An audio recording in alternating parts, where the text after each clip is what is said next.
Good morning. Before we start today's assembly, I would just like to take this opportunity to thank so many of our students for sending in such a range of fantastic work. I realise that some of our students are having problems with computer access at home and cannot email work in. It is now possible to physically drop work off to the school reception. Please ensure that all your work is marked carefully with your name and your teacher's name. Can I remind you that Mr McCaughey is available on the school helpline to answer any work-related questions. The number is on the school website. I am sure that all our students will be pleased to note that their teachers will be setting them tests to complete at home after half term, and so they need to be preparing for these. Our tutors will be emailing a newsletter to each student, so I would ask them to check their school emails. Mr Carney will now lead our school assembly. Good morning everyone and welcome to Assembly. As we gather today, we approach the 6th Sunday of the Easter season, the last Sunday before the Feast of the Ascension of the Lord, which is celebrated next Thursday. We begin our assembly in the name of the Father, and of the Son, and of the Holy Spirit. Amen. Lord Jesus Christ, make me a better person, considerate towards others, honest with myself, faithful to you. Help me to find my true vocation in life, and so to find happiness myself, and bring happiness to others. Amen. In today's Gospel, we listen to the promise of Jesus to send the Holy Spirit so that he remains intimately close to us, the God who is you in me and I in you. Our reflection in Assembly today is led by Susanna and Richard, picking up on the anniversary of the Declaration of Peace in Europe in May 1945. But first, we pause to pray. This week, Pope Francis has asked everyone in the whole world, regardless of their faith tradition, to pray for an end to the pandemic, and also to other pandemics which humans have created, particularly famine and war. And so we pray for those affected by coronavirus. A prayer for our nation amidst COVID-19. Gracious God, we give thanks anew for your providence and presence. We prayerfully seek your grace amidst COVID-19 here and overseas. We pray for those in need of healing. We pray for your peace with those who are anxious or grieving. We pray you will continue to strengthen and sustain all those who are serving in response. We pray for your Holy Spirit's discernment amidst the many choices and decisions facing our national, community and medical leaders. We pray we might see quickly what more we can do to help those who are vulnerable. This prayer for our nation, in the family of nations, with all that is in our hearts, we gather now and pray through Jesus Christ our Lord. Amen. We pray for all who do not have access to clean water, soap and sanitation, those without good health care, and families who are struggling to find food.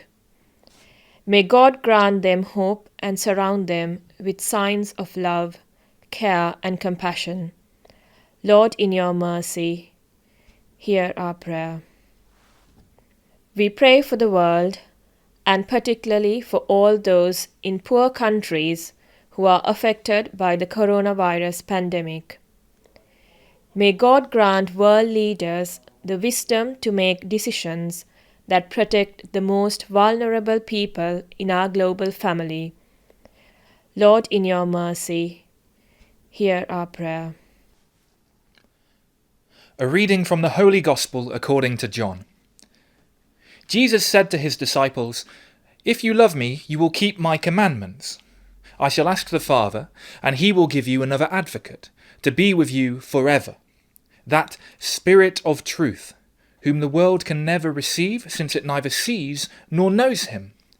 But you know him, because he is with you. He is in you. I will not leave you orphans. I will come back to you. In a short time the world will no longer see me, but you will see me, because I live and you will live. On that day you will understand that I am in my Father, and you are in me, and I in you. Anybody who receives my commandments and keeps them will be one who loves me. And anybody who loves me will be loved by my Father, and I shall love him and show myself to him.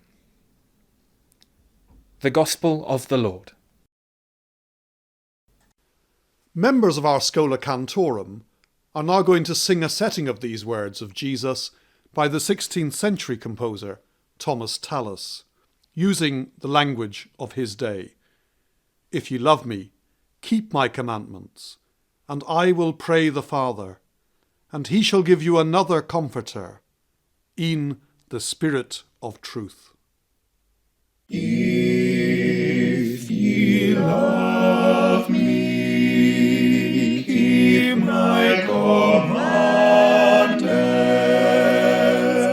and I will pray the Father, and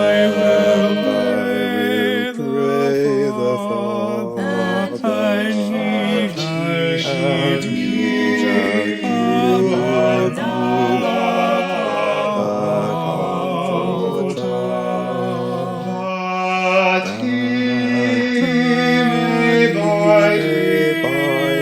with you forever, in the Spirit of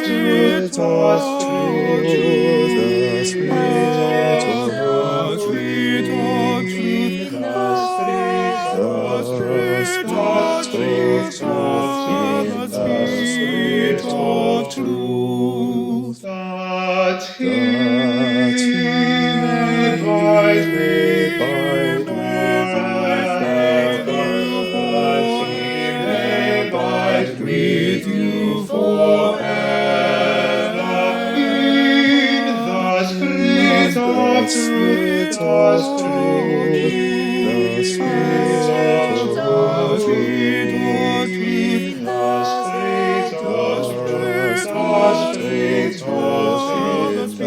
Spirit of truth.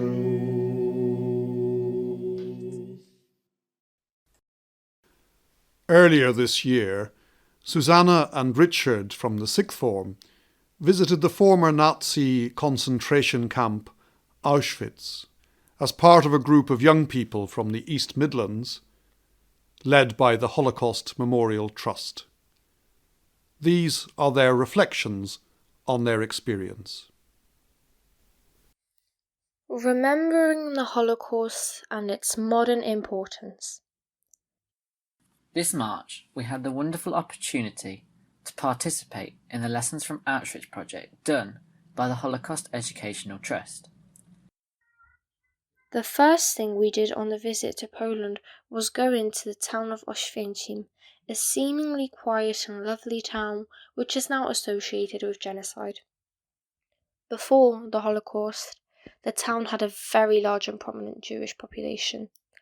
After the Holocaust, only one Jew stayed in Oświęcim until his death in 2000. There are now no Jews left in the town.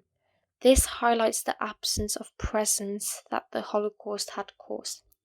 It shows how the Holocaust ultimately eradicated the Jewish culture in Oświęcim to the point where if only one Jew stayed, many towns around Eastern Europe faced the same fate as Oświęcim. It showed how big and widespread the Holocaust actually was, simply by zooming in and focusing on one town and putting it all into perspective. During the first part of the course, on an orientation seminar, we had the chance to listen to a real survivor's testimony from Mr. Stephen Frank. He talked of what his life in Holland was like as a young Jewish boy during the Holocaust.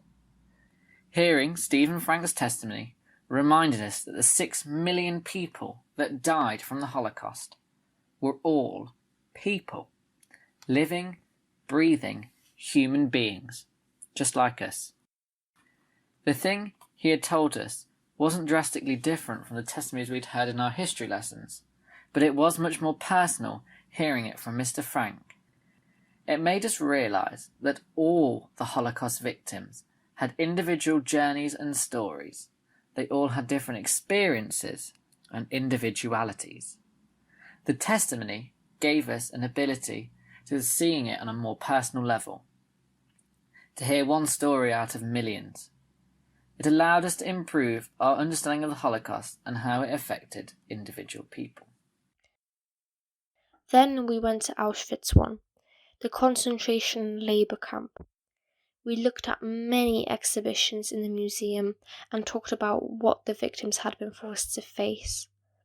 One artifact that stood out to us the most, and the one that we will never forget, is the room with piles of human hair, which had been shaved off the prisoners' heads upon arrival.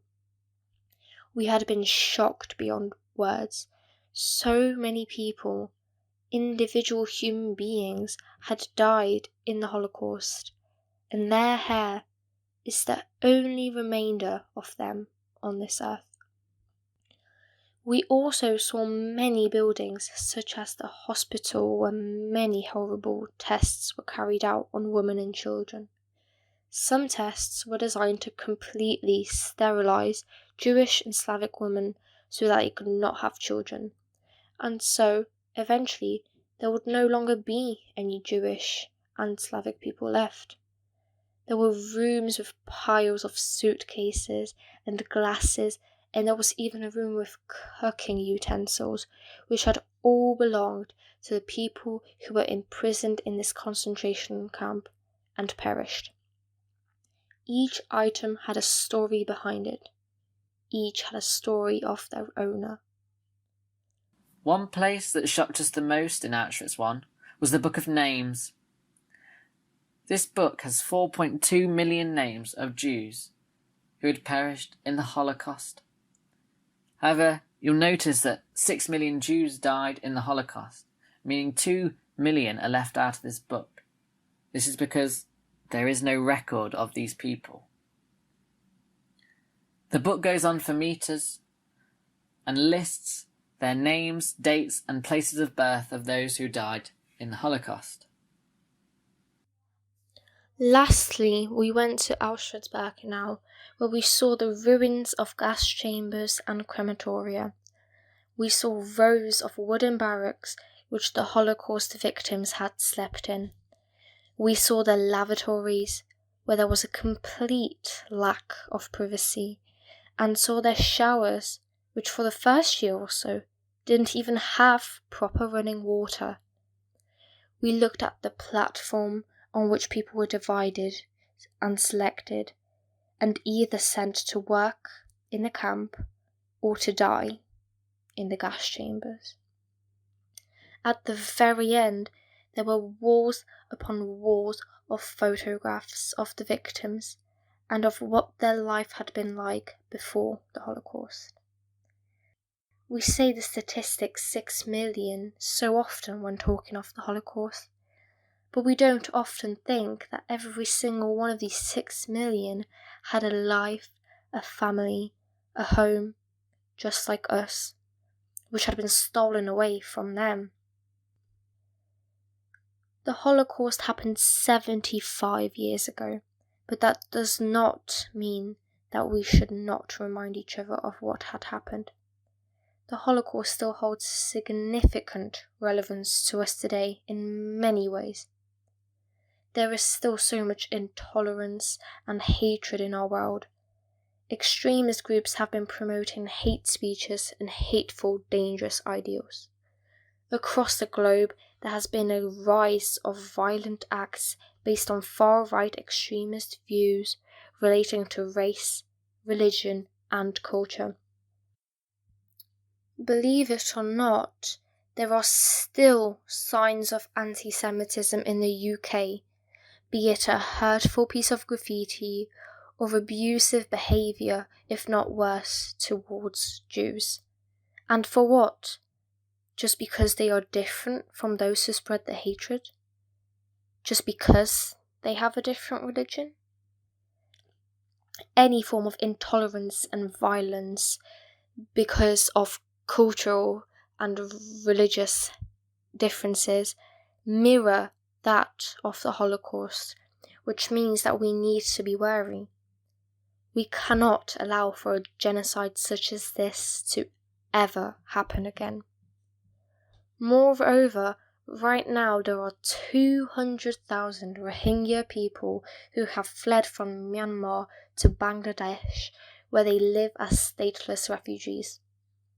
The Rohingya are a Muslim minority group who have lived in Myanmar for centuries. However, the state does not recognize them as citizens. Laws limit their rights to marry, have children, travel and work. For instance, they are not allowed to be teachers or doctors. All these human rights abuses have led to fears that the Rohingya will become victims of a genocide. 75 years ago, Jews who had been living in Europe for thousands of years beforehand had been treated in the same way. Unfortunately, no action was taken, and now we are speaking to you about visiting the most horrifying places which without doubt give us evidence of a mass genocide. We need to learn from what happened 75 years ago and never allow such horror and persecution to repeat. This is why we need to remember the Holocaust. With the Holocaust survivors getting older and older, many now dying from old age, one day there will no longer be any survivors to tell us their testimonies and their stories. One day there'll be no one left on this earth that has gone through the Holocaust personally. Who will help us remember and understand? Who will tell us to stop spreading hatred and to prevent any more large-scale genocides like this from repeating themselves? Every single individual who perished was a part of a community. When we speak of the loss of their lives, we also speak of the loss of culture, customs, and ideas that these people had. Remember to always stand up for what is right, and that instead of hate, we should all have hope. Hope for a better, more tolerant, and less violent world, and hope that something as terrible as the Holocaust will never happen again. Thank you, Susanna and Richard.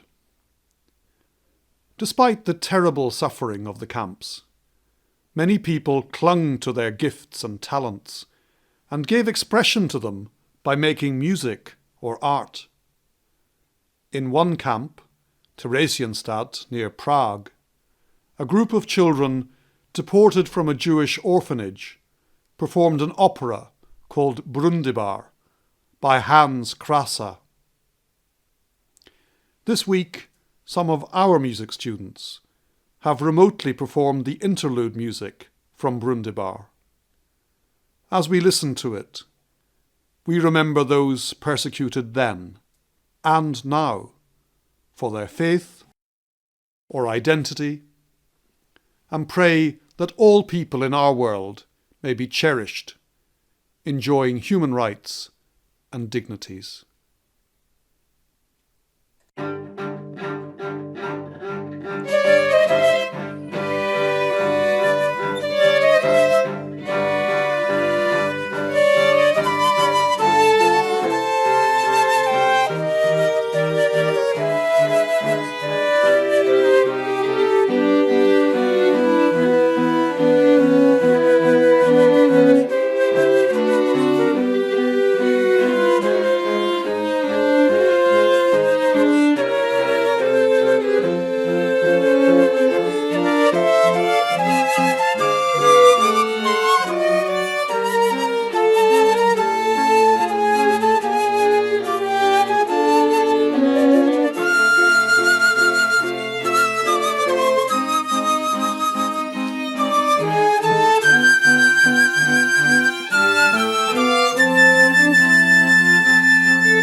In our assemblies during this Easter season, we have been remembering the constant theme of peace which is found in the Scriptures.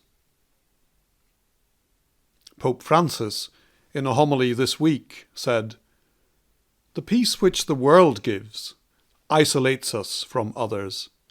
It lulls us to sleep and is temporary and sterile. The peace the Lord gives is lasting, fruitful, contagious.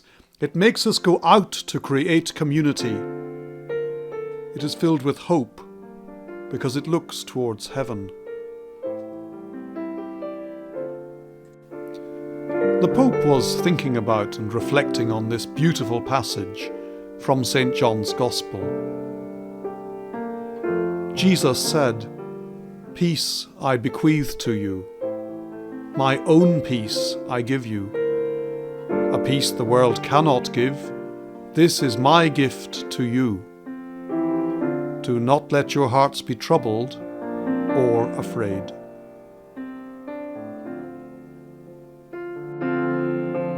Peace to Year 9.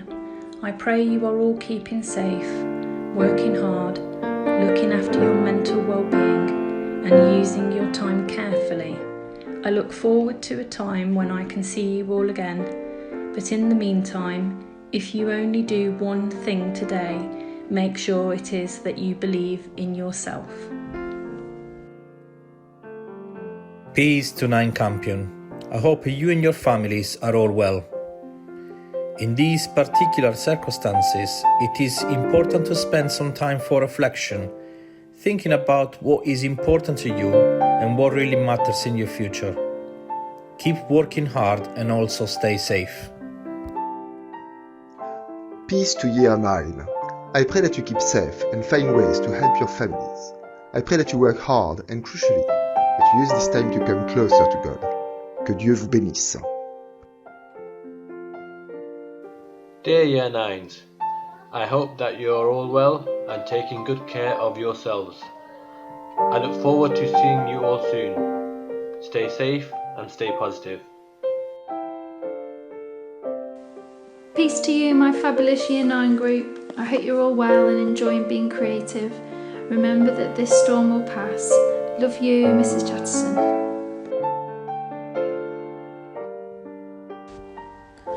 Peace to my Year 9 X and YP groups. I'm missing the effort and competitiveness you showed in our PE lessons. Peace to my Year 9 business group. I'm definitely missing our enthusiastic discussions. I hope that you are all keeping safe and happy in these strange times.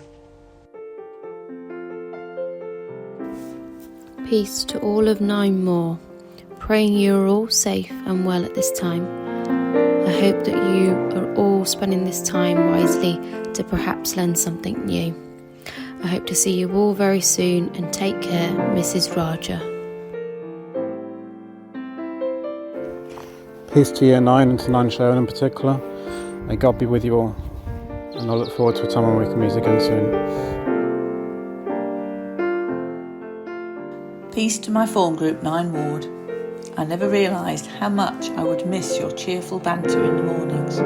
I hope you and your families are well and you have all been keeping busy, getting on with your schoolwork, helping out at home. Like me, I'm sure you've been particularly active in the kitchen, cooking and baking, especially those in my hospitality group. I look forward to seeing you all again soon. Remember, be kind, be good, keep safe.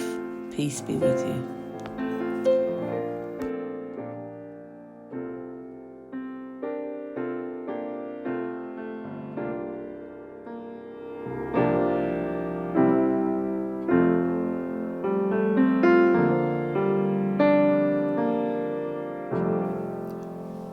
Thank you for joining an assembly today. Particular thanks to Susanna and Richard for their powerful reflections, to the Year 9 teachers, to Mrs. Surawira, Mr. Noakes and Mr. Butler. Thank you to Mr. Leonard for compiling all our music, and to Mrs. Bishop for playing. Thank you to the Schola Cantorum for their beautiful singing, and to our GCSE and A-level music students for the interlude from Brundibar. Thank you to Mr. Naran for producing this broadcast. We conclude our reflective assembly today with part of a beautiful piece by Johann Sebastian Bach, Partita No. 2 in D minor, played to us by Thomas Good of Year 11.